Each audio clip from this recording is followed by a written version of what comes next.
d'un document à un autre. Là, c'est un document spécialisé aussi. C'est dans le secteur de l'économie et des finances. On va parler, j'espère, pas un gros langage. Un petit langage. Constantin Dabiré-Koubéterzier, merci de venir sur le plateau. Constantin. Un document préfacé par Cheikh Hadjibou Soumaré, qui est le président de la commission de l'UE. Ils sont en train de souffler. Attends, on arrive. C'est bon. Attends. Non, mais non, quoi. J'ai pas de petits yeux. Oui, bien sûr. Non, mais est-ce que c'est... Non, j'ai pas de petits yeux. C'est le maquillage peut-être qui m'a rendu de petits yeux. On me dit que j'ai des petits yeux, que j'ai pas dormi la nuit. Éléonore, j'ai pas de petits yeux. J'ai bien dormi la nuit. C'est le maquillage. Sinon, je vais super bien. Je suis même pas fatiguée. Donc, je disais que votre document est préfacé par Cheikh Hadjibou Soumaré, qui est le président de la commission de l'UEMOA. Tout à fait. Le conseil financier est un levier pour le financement des infrastructures publiques en Afrique. Quand on va voir le document, on va croire que c'est pour tous ceux qui sont dans le secteur des finances et de l'économie. Hein. Mais bon, quand on le lit, on se dit, ouais, mais c'est des informations que tout le monde doit avoir. Pour l'étudiant, le professionnel. Voilà quoi, c'est... Je me suis régalée économiquement, ouais, c'est pas faux. Alors pourquoi vous sortez ce document? Pour faire mieux découvrir le conseil financier. Moi, j'ai répondu à la question. Merci beaucoup, Lys. Je pense que c'est d'abord l'opportunité de dire merci à l'émission Les Balas qui accepte de me recevoir ce matin pour parler de cet ouvrage. Ouais. Pour que le conseil financier, je pense que vous avez répondu à la question. Ah, non, mais j'ai dit ça. Non. On constate aujourd'hui, comme le dit le document, un déficit crucial d'infrastructures en Afrique. Et quand vous suivez un peu les études, les statistiques en la matière, il ressort que ce déficit est estimé à peu près à 93 milliards de dollars par an. Déficit de quoi? En infrastructure en Afrique. Ah, c'est ça. Et qu'est-ce que vous appelez infrastructure? Quand je parle d'infrastructures, vous avez des infrastructures routières, vous avez des infrastructures bâtimentaires, hôpitaux, écoles, des infrastructures dans le domaine de l'énergie, l'électricité. Le manque d'électricité, par exemple, quelque part, contribue donc à ce manque d'infrastructures en Afrique. Et donc le déficit dans le domaine des télécoms. Et il est estimé... les télécoms aussi. Oh, oui, les télécoms.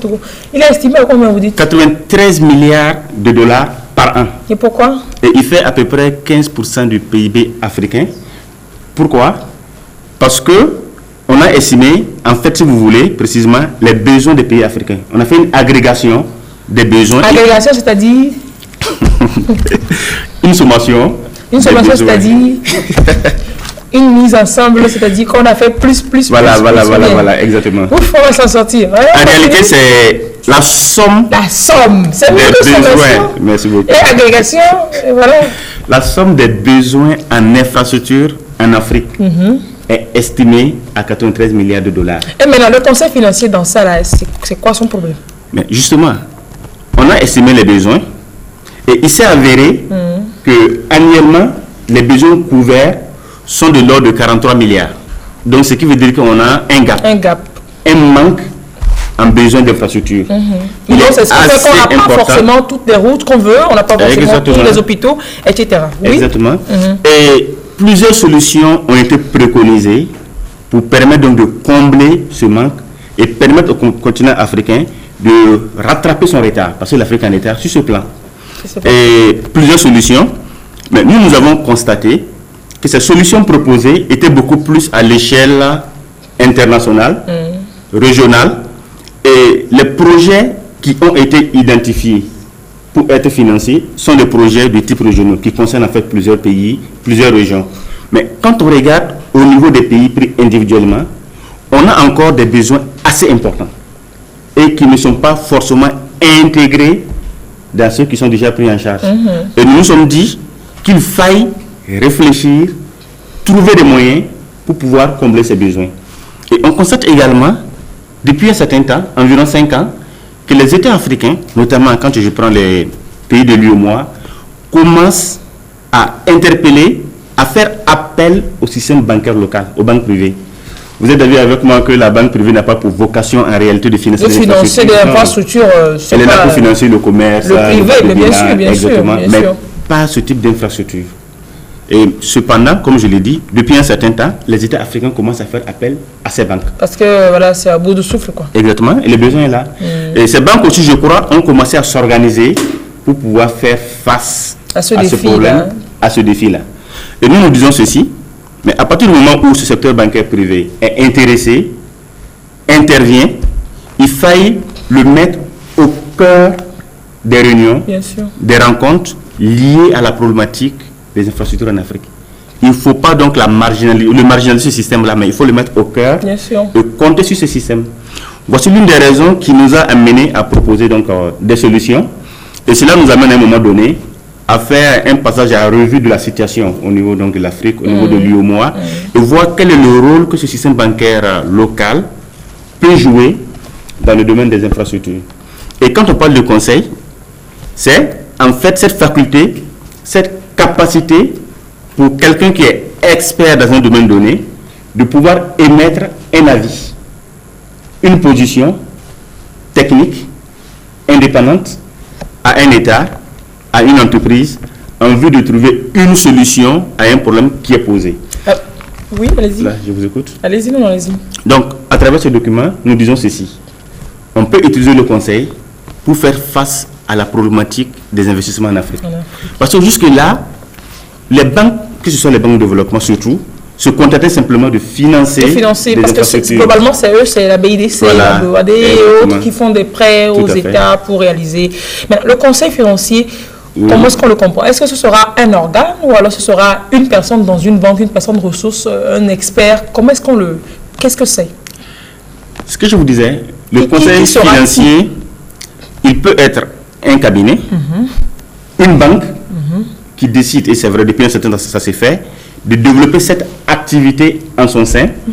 Et nous disons que l'activité est assez spécifique. Comme elle est assez spécifique, il faut tenir compte de sa spécificité. Vous avez un certain nombre d'outils qu'il faille mettre en place parce que avant de commencer. Je l'ai dit, puisque ce n'est pas un secteur forcément... c'est comme depuis un moment au Togo, on est en train d'organiser le secteur informel. C'est comme un petit secteur informel dans le... Pas informel, mais c'est pas son rôle principalement par rapport aux banques. Exactement. Mais finalement, elles sont appelées à jouer ce rôle. Vous vous demandez à ce qu'on formalise la chose, à la rendre plus professionnelle. Quoique c'est professionnel. Je pense le terme adéquat. Merci beaucoup. À rendre cette activité-là plus professionnelle. Et pour cela, nous sommes également référés aux différentes conclusions des rapports qui ont été produits au lendemain de la crise financière que nous avons connue, la crise de 2008. Laquelle crise a fait quand même des effets néfastes. On voit bien les effets de la crise aujourd'hui. Ça continue toujours. Et il y a eu un certain nombre de recommandations à l'échelle internationale, justement, proposant d'encadrer l'activité bancaire et surtout de dissocier l'activité de banque classique que nous connaissions, de banque de dépôt, de celle de banque d'affaires. Parce qu'il s'est avéré que l'activité de banque d'affaires, elle est très risquée. Et étant risquée donc, elle a quelquefois des répercussions. Et pour éviter que cette activité-là ait des effets néfastes sur l'ensemble du système bancaire, on a dit, bon, dorénavant, il faut dissocier les activités de banque d'affaires à part, les activités de banque de dépôt que nous connaissons à part. Et il se trouve que l'activité de conseil financier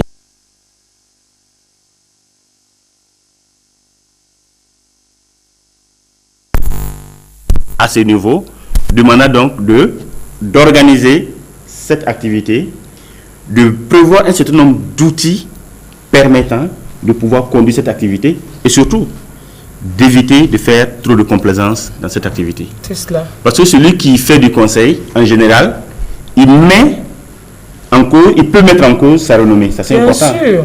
Parce que le conseil, c'est du service. Et quand vous faites une prestation de service, le facteur le plus important, c'est surtout votre renommée.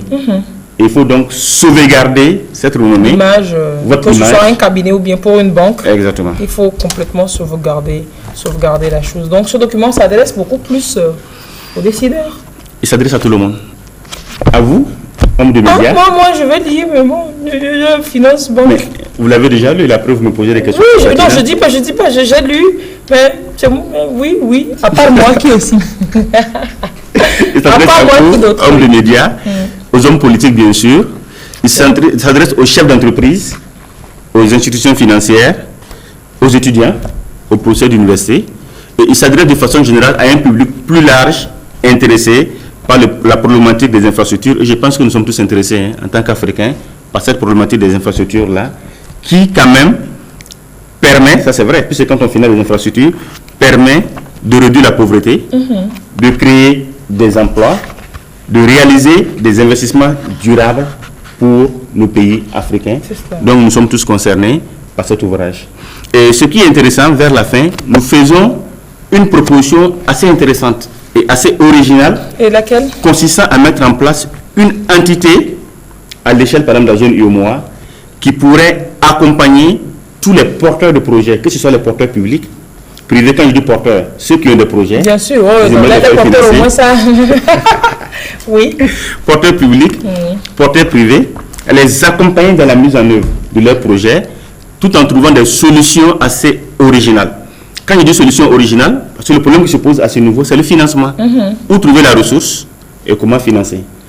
Et nous disons qu'à travers le conseil, donc, on peut effectivement non seulement accompagner le porteur pour monter son projet, mais pour trouver la ressource adéquate pour financer. À même de pouvoir financer. Donc, je vous avais répondu à la question que je voulais vous poser. Finalement, le conseil financier, ça restera que dans le secteur de financement de la chose publique. Non. Vous avez dit les porteurs privés aussi peuvent. Les porteurs privés également sont intéressés. Ils ne vont pas, s'ils interviennent aussi au niveau des privés, est-ce que ce ne sera pas chevauchement avec vraiment l'activité bancaire elle-même, la banque? Mais justement, vous avez posé tantôt la question, le conseil financier, qui le fait? Je vous ai dit que vous avez les banques de développement, la banque, oui. Les banques commerciales, mais vous avez aussi des cabinets privés qui sont spécialisés et qui le font. Donc tout ce monde est intéressé par le conseil. Super. Et vous remarquerez que dans nos pays africains, nous recevons de plus en plus des cabinets occidentaux qui viennent pour proposer à nos États, à nos entreprises justement, des solutions de les accompagner, qui sont pas toujours, exactement. Qui ne sont pas toujours en adéquation avec nos réalités. Pas toujours. Non, c'est discutable. Complètement discutable. Tout ce que tout le monde dit est discutable. Alors, le lecteur de ce document sera conduit dans une chronologie des étapes d'une mission de conseil, c'est bien de le dire. Tout à fait. Et je reprends le dernier paragraphe donc, de la préface de Cheikh Habibou Soumaré qui dit « Ayant personnellement beaucoup investi dans ces domaines, je ne peux que me réjouir de l'édition de ce livre dont le succès sera, j'en suis convaincu, c'est lui qui parle, et moi-même j'en suis convaincu aussi, le succès sera à la mesure de la qualité de son contenu. » On retrouve votre ouvrage où? Avant de répondre, je dirais que c'est évidemment l'occasion de dire merci au président de la commission de l'UEMOA qui a accepté de nous accompagner dans ce projet, qui a cru en ce projet. Ce document, on le trouve dans les librairies de la ville de Lomé, la place de Lomé, la librairie SAR, la librairie Bon Pasteur. On le trouve dans pratiquement toutes les librairies de la zone UEMOA et on le retrouve également chez son éditeur en France, à la revue Banque, et bien sûr, chez l'auteur. Chez l'auteur, Constantin Coubeterzier d'Abiré, qui est à la BOAD. C'est un cas de la BOAD.